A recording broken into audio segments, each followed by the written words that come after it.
Hello friends, आज मैं आपके रूबरू होना चाहती हूँ एक बात पे, जो कि शायद आप सब जानते ही होंगे कि कल रक्षाबंधन है। और रक्षाबंधन के इस मौके पर सबसे पहले सभी भाइयों और बहनों को सबको बहुत बहुत बधाई हो। और सिर्फ मैं एक बात शेयर करना चाहूँगी कि जो कि खगोलीय घटना जो होने वाली है, चंद्र ग्रहण लगने वाला है, वो वैज्ञानिक तौर पर सभी जानते हैं कि ये होता ही है। साइंटिस्ट इस बात को प्रूव कर चुके हैं कि ये चेंजेस जो हैं ये आसमान में होती रहती हैं और इन चेंजेस का हमारी लाइफ में कोई लेना देना नहीं है। सिर्फ शायद इतना ही लेना देना होगा, जहाँ तक मैं समझती हूँ, कि हमारा ग्लोबलाइजेशन जो है, हमारा पर्यावरण है, इसमें बदलाव आता है। जो भी प्राकृतिक चेंजेस हैं, चाहे वो बुरा कह ले चाहे वो अच्छा कह ले, वो सब उसी वजह से होता है। बाकी अगर कहें हमारी पर्सनल लाइफ में या हमारी विचारधारा को ये कुछ बदल सकते हैं, ऐसा बिल्कुल भी नहीं है। मेरी सिर्फ सभी बहनों को और भाइयों को हाथ जोड़कर यही विनती है कि कृपा करके ऐसे पंडितों के चक्कर में बिल्कुल ना पड़े कि ग्रहण लगने वाला है, ये टाइम शुभ है, ये टाइम शुभ नहीं है। इन बातों को बिल्कुल भी मत माने। ये हमारा जो जीवन है इससे सुधर नहीं जाएगा, कुछ भी होने वाला नहीं है।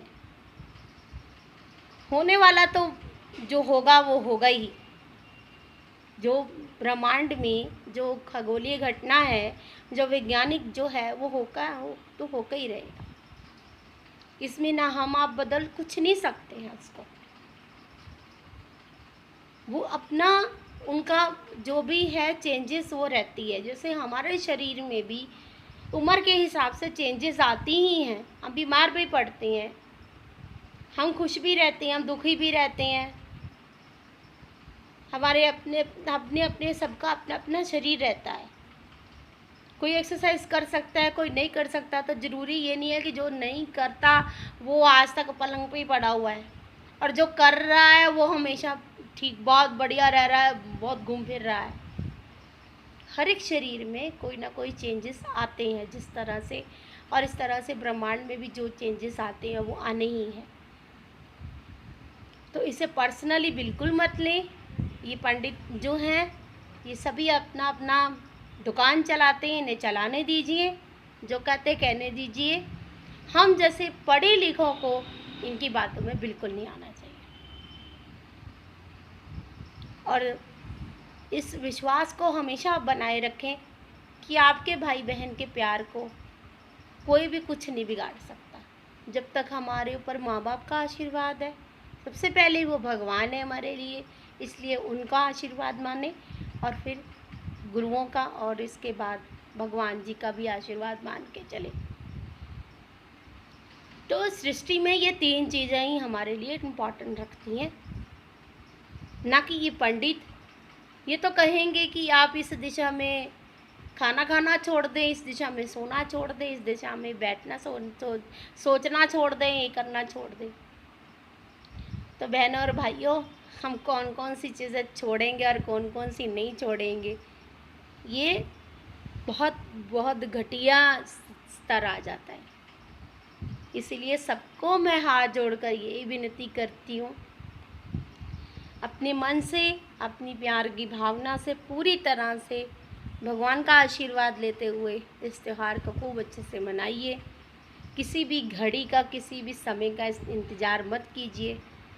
जब भी आपको समय मिले, जब भी आपको टाइम कोई भी अच्छा मिलता है, उस समय राखी बांध दीजिए। यही समय है। और कई लोगों को तो मैंने पहले से राखी बांधते देख लिया है कि लोग कहते हैं इस दिन तो पता नहीं क्या होगा, पहले ही बांध देते हैं। चलो, कईयों की मजबूरी मान सकते हैं, कोई होगी भी, लेकिन कई इसी बात पे मान रहे हैं कि चलो भी कल ऐसा होगा तो हम पहले ही बांध देते हैं। तो भाई विश्वास नाम की चीज़ जो होती है ना, बहुत बड़ी होती है। भगवान पे विश्वास रखिए, आपका कुछ बिगड़ नहीं सकता, आपका कोई कुछ खराब नहीं हो सकता। जब तक भगवान जिस सृष्टि को चला रहे हैं, कोई भी कुछ नहीं कर सकता। ठीक है, तो मैं समझती हूँ कि आप समझ गए होंगे। तो इसी शुभकामनाओं के साथ मैं आपसे विदा लेने चाहती हूँ और ये कहना चाहती हूँ कि आप सबको राखी की बहुत बहुत बधाई हो। आपके भाई और आपकी बहनें हमेशा आपके साथ रहें और आपको हमेशा प्यार देते रहें और आप भी उनसे उनका प्यार लेते रहें। Thank you so much. Bye bye guys.